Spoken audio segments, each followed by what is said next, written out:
Bado sijakuelewa. Kuna ubaya wowote nikiongeza familia?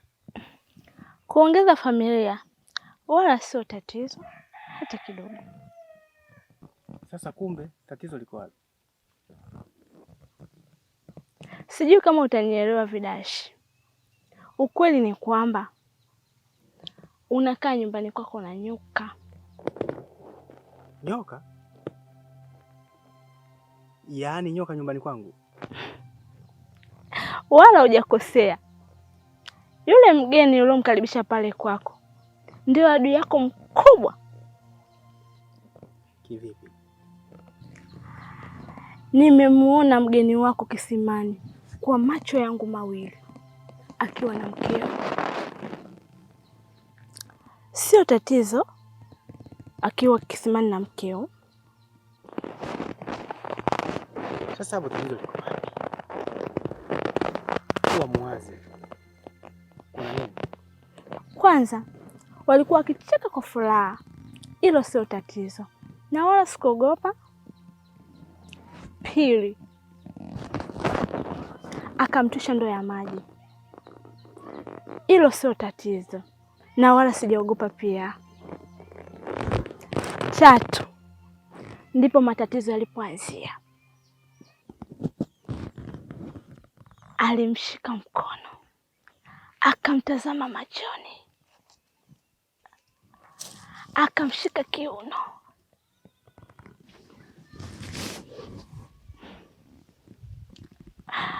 akamvuta, akamkumbatia,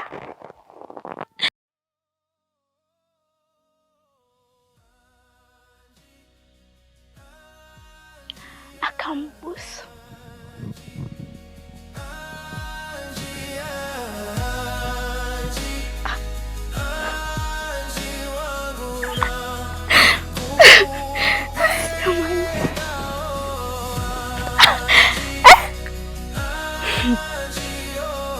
Bado vita inaendelea.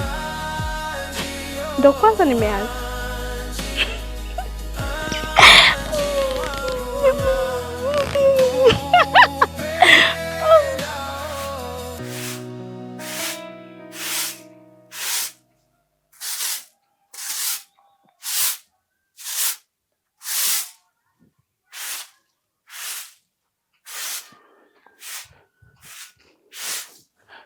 Wewe Hanji, mwanamke mnafiki, nyoka mtema sumu wewe.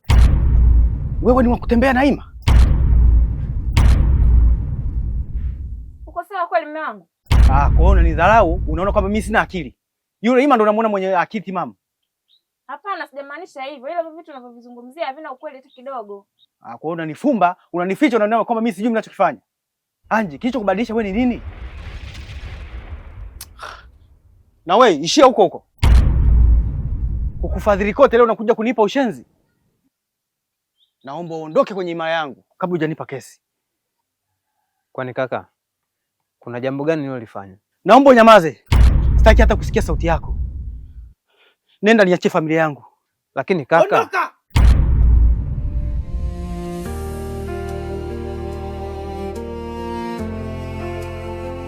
Ima, subiri hapo.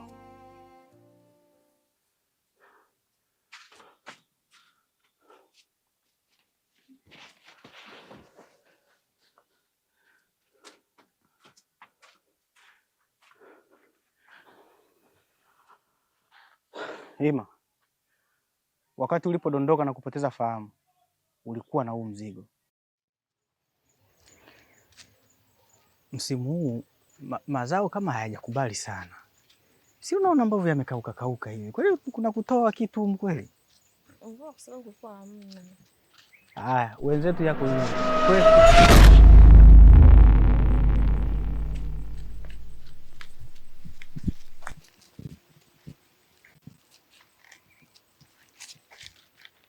Halo. Amepata nini mume wangu? Oe. Huyu unaona kadondoka, utakuwa kazimia huyu. Sasa tunafanyaje? Mume wangu? Na mtu ndo kama hivi hapa, mimi simjui. Basi tumweke hapo pembeni. Mume wangu. Mungu ana kweli. Basi tumpeleke nyumbani. Sawa, itabidi tufanye hivyo. Ai, mvua begi sasa hivi.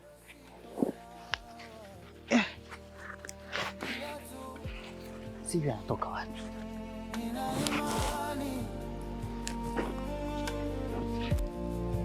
Fanya haraka basi. Yesu nitie nguvu, peke yangu siwezi, peke yangu siwezi, peke yangu siwezi, peke yangu siwezi.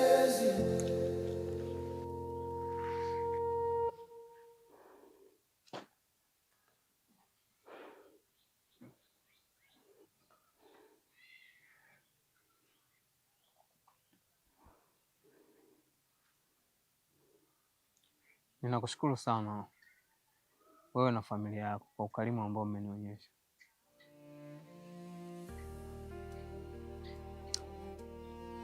Dashi, Mungu awakumbuke.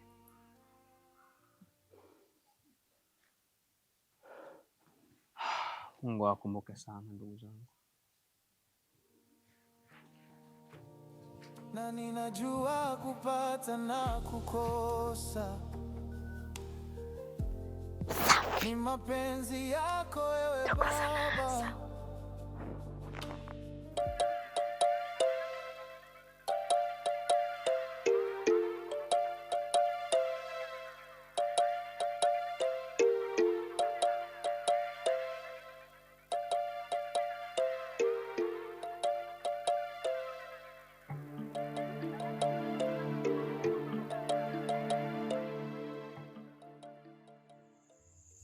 Nilikwambia nitajua nini cha kufanya. Sasa umeniamini eh? Kwanza umenishtua ujue. Kwani umetumia fimbo gani mrembo wangu? Nimemchapa kwa ulimi, nimemchapa vidashi, naye kaenda kukiwasha kwake. Mambo yamelipuka, mtu kaondoka, moyo wangu burudani. Safi mwanangu, huo ndio komando. Sasa bila shaka mipango yangu inaenda kukamilika. Mipango gani tena? Manaye kizuizi nishakiondoa. Kilichobaki ni Anji kufa ili mimi niwe mke halali wa Vidashi.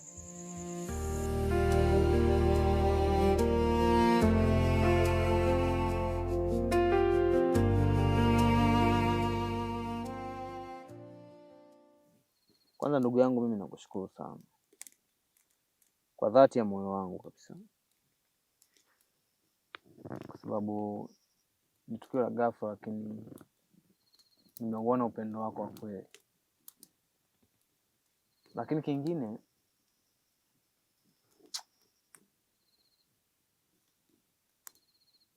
mwanafunzi akiadhibiwa kwa kosa ambalo amelitenda, kuna muda lawama za kumlaumu mwalimu zinakuwa hazipo. Lakini sielewi mpaka sasa hivi, mimi sielewi kilichotokea. Hata ukiniuliza tena na tena sielewi. Nimejikuta tu yakinikuta hayo. Pole sana ndugu yangu. Hii kashfa itakuwa imetengenezwa na mamake Amo ili kukuondosha kwenye ile nyumba. Ina maana kuna jambo lao wanataka kulifanya, ila wewe ndio kikwazo kwao kufanya jambo lao.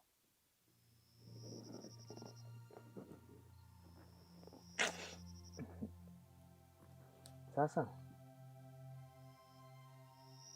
wao binafsi, kitu gani kikubwa mno wanachokitaka katika ile familia?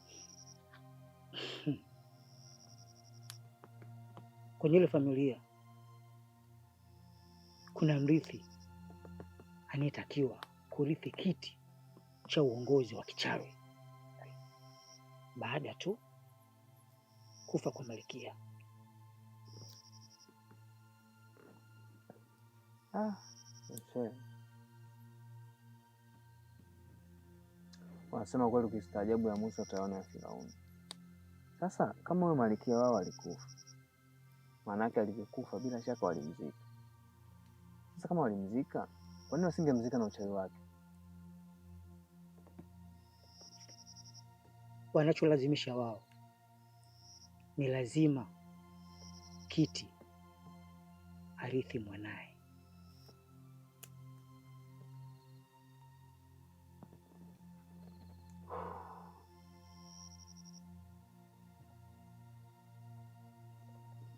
Kwa maanake kwenye hili mwanaye naye amekubali, si ndio?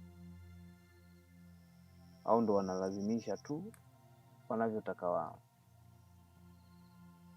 Ndugu yangu, naomba tukapumzike. Sawa ndugu yangu, tupata muda kesho nafikiri tutaangalia mengine ya kufanya.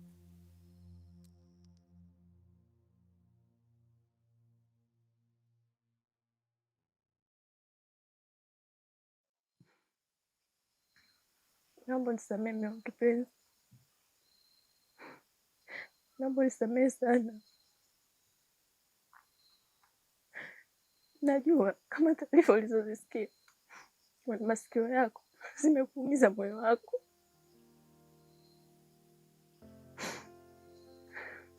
lakini hizo taarifa ulizosikia sio za kweli. Kwa jinsi ninavyokupenda, siwezi kukusaliti wala sitaka kufikiria kukusaliti. Naomba nisamehe mume wangu.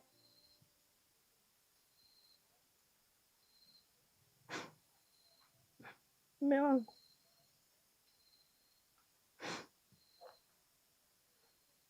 naomba nisamehe.